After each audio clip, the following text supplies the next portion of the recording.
for the continuing students, like I said, if Fragment was listening earlier, you'd have we said that the challenge is for first year because they are not students yet.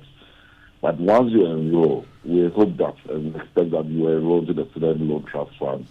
And then that is where we are going to speak, or we are going to work with the Student Loan Trust Fund to now support and pay the academic user fees once you are on the loan. Instead of paying the loan to you directly, if you are not able to pay your loan, we will now ask you or will allow you to register, and we'll use the loan to offset whatever debts you have with the school. And when there are any differences, then it will be reimbursed to you, the students.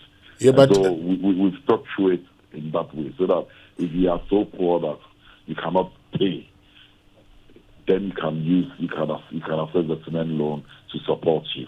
Okay, but George, I mean, listening to Franklin, the point I get him making is that as a party that in the past had concerns with the wholesale implementation of free SHS, why don't you embark on a targeted, so I, Winston Amwa, can pay, Franklin Kujo cannot pay, so Franklin Kujo gets assistance to pay instead of giving I, Winston Amwa, who can also pay, the same assistance.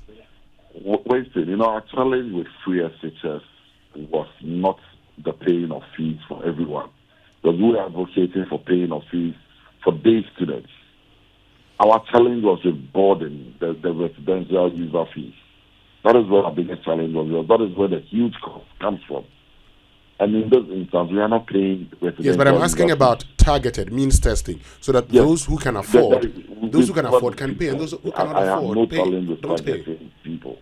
We have no challenge with that. But now we don't have data available to us. And we will be honest with ourselves. The current economic conditions, you may look at the Addo from 10 years ago and assume I'm doing well. But today, very few people you knew were doing well 5 years, 10 years are doing well today. And therefore, biological report is there for all of us to see. We are growing poorer by the day. And so you may have assumed previously that I was well off. But clearly today that may not be the case because of the bad economic conditions we all find ourselves in. And that is the reality of the day.